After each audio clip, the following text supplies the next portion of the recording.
Farming, a lucrative source of income for residents in Lighttown. More from Renetta Court. Farming has been the major source of income for residents of Lighttown Village on the east bank of Berbice for a number of years. Whether it be livestock or crops, farmers in the area have been able to adequately supply for their families. This newscast visited the village to speak with farmers, and they shared these details. I am Leon Ramsey from Lighttown Village, East Bank, Berbice. I am doing farming for about 30 years now by myself. I do like planting, banana, pumpkin, cucumbers, plant a little pepper. My name is Faith Chisholm. I live at Lighttown Village, East Bank, Berbice. I am a catch crop farmer and also livestock farmer. When I planting cassava, sweet potatoes, okra, bora, balanje, etc. We planting orange, tangerine and other citrus. We also mine meat boards and Creole fowls. My name is Dempster Moses. So how long have you been doing farming? I do farming from at least since I was a small boy. I do shell out some young plant out there. There's the seasoning. We do pepper too. I do hot pepper. Livestock, well, we do chicken. And we mine sheep. My name is Suraj Shivraj. Well, I'm doing farming since I was small, growing up with my mom. We do catch crop like pepper, balanje, okra, bora, callaloo, and a little bit of seasoning and thing. We do some planting too. Yeah, me a Lighttown farmer. I plant corolla, sweet corn, cabbage, tomato. Yeah, so the market to sell. You do not farm sweet potato and cassava and so too. The farmers also shared some of the challenges they face. Well, so far, the most challenge I come across so far is with the pumpkin. Because like when you do it in the rainy season, they have a lot of pests. And sometimes the agriculture officer advises you to use this type of drugs, but when you use it, it doesn't work.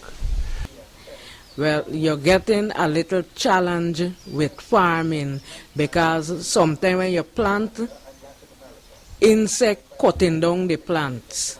Then you get pigeons on the other hand. And presently now, rat digging out all the seeds them from the hole. So you get a great challenge, and the weather. Well, the challenge that is faced is like, a few things you could plant in the air to come, and another set you plant, you don't really come. I feel it's true to the soil. Well, the animals, sheep and thing, ain't got a problem. Them don't have no problem. The only thing that's get rat foot, the sheep, just got to pair the hoof and sock, clean the hoof.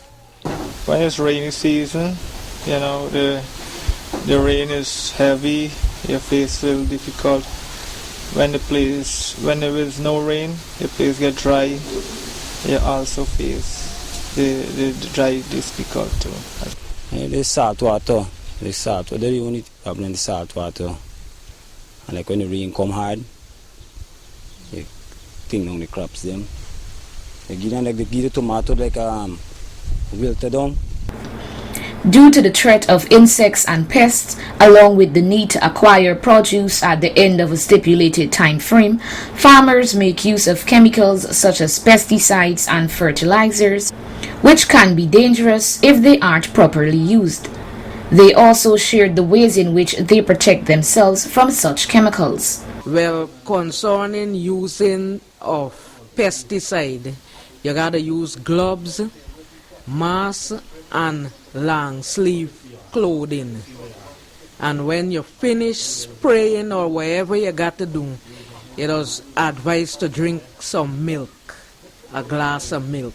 Sanitize your hands after doing your work, and make sure everything goes along that line. face masks to use. You get sanitizers, you get.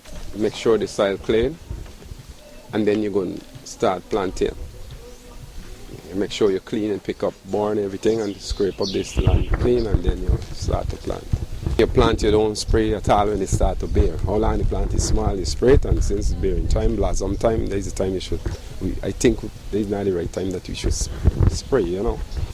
The chemical we use, now we use like a rag or a cotton because not all farmer will afford to buy a respirator, right? So we just use a little guidance and protect. We don't show fertilizer and thing. Strictly fall mold, cow mold. There is also a farmers group known as the Lighttown Farmers Group who are embarking on a coconut and mini farm project which was funded by the International Decade for People of African Descent, Guyana. Representative of the group, Ms. Gretel Thomas, shared these details. We embark on a coconut project. We have 18 months coconut and we are trying with them. It's a group thing, but sometimes, not at all times, everybody would turn up. But a few of us, we are trying to keep this project going. Last week we mold the coconut, a part of it, and so on, and clean up and molded them. Basically it was myself and Mrs. David. We have some male with us too.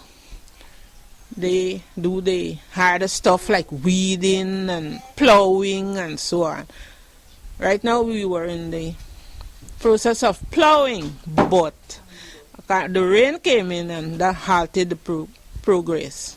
When we started at first, we did some watermelon, and it had some hardship with the weather, but still we were contented with what we received from it. And so we're planning now to start do some corn and put some peppers between the coconuts as they grow.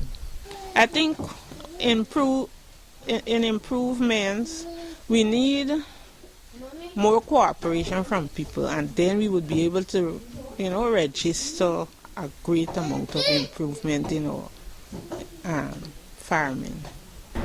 Both livestock and crop produce are sold at the New Amsterdam market or can be bought directly from the farmer's home.